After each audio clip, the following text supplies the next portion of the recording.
Okay, let's unpack this. If you're learning English, you can probably, conjugate a verb perfectly. Oh, for sure. But the moment you step into a real-world environment, like a coffee shop, the language you learned in the classroom often just fails you. It does. So today we are moving beyond textbook English, and we are diving deep into the specific, highly efficient phrases you need to sound truly natural when ordering at a cafe or restaurant. It's a universal friction point for language learners, isn't it? Yeah. You have all the right grammar, but you sound stiff, formal, or sometimes unintentionally rude. Right. This deep dive is a shortcut, and it's designed for you, the learner, to bridge that gap. We aren't just giving you a list of phrases. We're explaining the context, the unspoken rules, really of linguistic efficiency that define these interactions. Right, because using a phrase like, I would like to order a beverage is, it's technically impeccable. Totally correct. But it screams, I am following rule number 1 from chapter 4.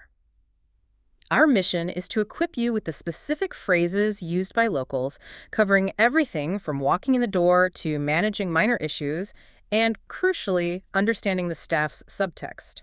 That subtext is everything. Let's start right at the door. Okay, so you've just arrived. The sources highlight that the classic textbook opener is something like, may I have a table for one, please? Mm-hmm. It's an act of extreme politeness, but in a busy, high-turnover cafe, it just feels like overkill. It really does. Exactly. We need to introduce the concept of register. May I have is a very high register phrase. You'd use it for what, formal dining? Exactly, or making a serious reservation. A cafe operates on speed. Every extra syllable you speak costs the staff member time. So if efficiency is the goal, what are the local, streamlined alternatives that communicate the same thing? You just clip the sentence. You clip it right down to the necessary information. Instead of a whole sentence, you just signal your intent. Hi, table for one. Or, if you're looking at an empty spot, you check its availability simply by asking, hey, is it okay to sit here? That level of directness is totally natural in this environment. That distinction about register is a crucial insight. Okay, so now you approach the counter. What are the immediate phrases the staff use that we need to be ready for? Well, they need to establish your intent, right? Are you staying or leaving? So you'll hear the quick and standard for here or to go. Super efficient. Or sometimes the slightly more formal dine in or take out. Either way, those phrases are interchangeable and you just need a quick reply. Okay, but here's where we hit our first true nugget. The phrase that our sources identify as the most common friction point for learners. I know which one you mean. Just you today. Yes, this is a huge stumbling block, especially for people whose first language might not, casually reference personal company in a transaction.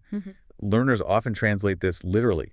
And they think the staff member is being intrusive. Intrusive or commenting on their solitude? Yeah. Because if you feel like you need to explain, you might say something like, yes, I am meeting a friend later, but I am just getting a coffee now. Which is way too much context. What the staff member is actually asking is purely logistical. What is your party size? Is it 1? Ah, so they're using conversational language just to confirm a number. Exactly. It's a friendly check-in, not an inquiry into your social life. If you hear, just you today, the perfect reply is simply, yep, just me, thanks. It lowers the stress immediately when you realize the subtext is purely administrative. That is fantastic context that shifts the whole dynamic. Okay, so once we handled seating, let's move on to the main puzzle piece. Right. Placing the order. We know the textbook phrase, I would like to order a coffee, is just too stiff. Way too stiff. So where do we find that efficient, natural ground? We find it in specific verbs. When ordering, real-life English is defined by the use of auxiliary verbs, those little helping words like can or could. Yeah, the power verb, which in this case is get. Annette? Absolutely. Can I get a latte? The auxiliary can softens the request, making it polite but also really quick. Get acts as a sort of surrogate for receive or be served. It's efficient, it's low effort, and they hear it 1,000 times a day. And what about the other common structure, I'll have? I've always thought that sounded a bit more decisive. What's the subtle difference there? That's a great question, because they are both totally natural, but they do carry a slightly different meaning. I'll have a cappuccino is a contraction of I will have, and linguistically it implies that the decision has been finalized. Like an internal confirmation. Exactly. It communicates confidence and efficiency, saving the barista the cognitive effort of processing a question. You use it when you're certain. So, can I get is a polite request asking for permission to receive, Hmm. and I'll have is a decisive statement of choice. Both are much faster than I would like. Precisely. Now let's talk about customizing. Nobody orders a plain coffee anymore. Right. The trick here is to avoid reading an ingredient list. So, how do we layer on those changes smoothly? You keep the modification physically close to the main item. Instead of saying, I want a coffee, then want oat milk added to it, you use a quick preposition. Can I get that with oat milk? Simple. You can tack on specifics like medium size is fine and make that decaf, please. And the staff response is usually concise. Sure thing. No problem. But then they transition the conversation with another conversational curveball. Anything else? This is the transactional marker. Learners often interpret this as the staff trying to rush them. Right. They feel like they have to hurry up and finish their thoughts. But if they are waiting patiently, why does it feel like a rush? I'm asking you. Because the learner hasn't grasped that this is just a functional check. It's to confirm the current phase is complete. It just signals, are you finished ordering so I can now move to the total? Or payment or pickup instructions. Right. It's procedural, not a demand for speed. Recognizing it as a transition marker is vital for maintaining your composure and sounding comfortable. That is extremely helpful. Okay, let's shift our focus to ordering food, where the stakes can feel a little higher than just getting a drink. We should absolutely avoid the overly direct, I want to eat this. Oh, yes. That phrase is functional, but it lacks the necessary social softness. You need to use a structure that indicates selection from a menu. The gold standard here is I'll go with. I'll go with the chicken sandwich. That implies selection from a set of options perfectly. It's extremely natural. It communicates to the staff member that you've considered the options and made a choice. Similarly, if you're ordering for a group or trying to manage portion sizes, the simplest way to check is, can we share this? And what about when you genuinely don't know what to get? You want to open up a bit of a human interaction. That's where the key phrase alert comes in. What do you recommend? Ah, a great one. This is such a high-value phrase. Staff hear it constantly, and it immediately elevates the interaction from a sterile transaction to a brief, friendly exchange. It shows you trust their expertise. And when staff offer those recommendations, they usually key in on what, popularity or the function of the dish. Right. They might respond with social proof, our most popular dish is, Yeah. Or if they're assessing you quickly, they might make a functional recommendation. If you're really hungry, this one's good. Or something simple like, a lot of people like this. Exactly. You should listen for that language. It reflects the cafe's internal culture. Okay, let's talk about what happens after the order is placed or when the food arrives. Textbooks rarely teach reactions in small talk, but sounding natural involves reacting to the product. Yes. Moving beyond purely transactional language is so crucial for integration. When that dish is set down, you don't just, maintain silence.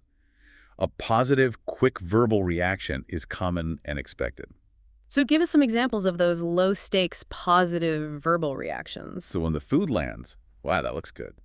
If the smell's inviting, it smells amazing. Or even a comment on the size. Yeah, this is huge. Then, once you start tasting, you follow up with simple affirmations. That's really good. Or even the more understated, not bad at all. It just maintains the flow of the social interaction. Okay. Now, what if the experience isn't perfect? Maybe the dish is cold or you got the wrong side. This is where the skill of soft language truly shines. You can't just state the objective flaw. No, you can't. Saying, this soup is cold, or you gave me the wrong side dish, is just too confrontational in many English-speaking cultures. Go a bit harsh. In service interactions, we employ a linguistic strategy called hedging or soft language. This involves softening the complaint so it lands as a personal preference, not a direct criticism of the service. So we make the problem about our experience, not their error. How do we hedge that language? You use distancing words.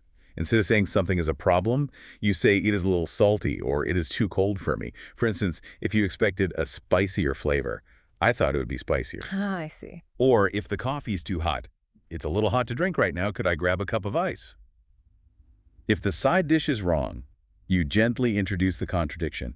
Excuse me, I think I ordered the fries, but I got the salad. That soft language transfers the responsibility away from the staff member and frames it as a misunderstanding or a preference, which dramatically improves the outcome. That's a deep dive insight right there. It's the difference between hearing a defensive reply and hearing, "I'm so sorry, let me fix that immediately." Excellent. Finally, we've enjoyed our meal, and it's time to settle up. We need efficient, clear requests for the bill. Absolutely. We're avoiding the formal, "I want to pay now." The most standard phrase is, "Can we get the check, please?" Or even shorter. Or, if you're extremely concise, you just state your intention, "Ready to check out." And once we present the payment, especially at the counter, the staff will hit us with 2 standardized questions. Yeah, they need to know the logistics. All together or separate? And cash or card? And since we're talking about real-world transactions, we should probably be prepared for the specifics of the payment machine, especially where tipping is common. What are the phrases we might hear? They might say something like, "I've just flipped the screen for you," or "Just hit accept when you're done." Very often they'll ask, "Do you need a receipt?" Or maybe, "Would you like that emailed?" These are just fast, functional questions to finalize the transaction. And sometimes they'll even throw in that nice conversational phrase, take your time, especially if there's a line. Another instance of them showing they aren't trying to rush you. Once the card goes through, the exit is simple. You just exchange concise farewells. Thank you, have a good one. Or the quick promise of future patronage, see you next time. No need for a lengthy, formal departure. So we've covered the entire cafe experience from entry to exit. Before we wrap up, let's quickly consolidate the 3 main linguistic pitfalls we've analyzed that prevent you, the learner, from sounding natural. Number 1, consistently operating at the wrong register. Speaking too formally, using I would like or may I have is the quickest way to make the entire conversation stiff. Say that for a job interview. Exactly. Yeah. Number 2, the insistence on using full, grammatically complete sentences every time. Real-life English, especially in service environments, relies so heavily on those clipped, efficient phrases. The ones that drop implied subjects or verbs, like table for one. And the third, and I think most critical mistake, is the refusal to participate in small, low-stakes interactions. Remaining silent because you're scared of making a mistake means you miss all these opportunities to sound human and therefore natural. You have to remember the atmosphere. Cafes are designed to be friendly, low-stakes, relaxed spaces. Simple English is not just acceptable, it is the most effective and natural English you can use here. That wraps up our deep dive into the conversational mechanics of the cafe. We've effectively replaced those rigid textbook rules with flexible, locally used language anchored by efficiency and soft social cues. But knowledge only transforms when you apply it, so we encourage concrete action. Right, so we want to issue a challenge directly to you, the listener. The very next time you visit a cafe, whether you're ordering in English or just practicing, pay attention to the subtext and try using just one specific, natural phrase from this deep dive. Don't worry about being perfect. Don't try to master the hedging technique immediately. Just commit to recognizing the transition markers, like the staff asking, "Just you today?" Or just use that simple, decisive structure I'll go with. That's a great one to start with. Understanding the why behind the words is your biggest asset. Go out there and start sounding like a local. Thanks for joining us for this deep dive. We'll see you in the next one.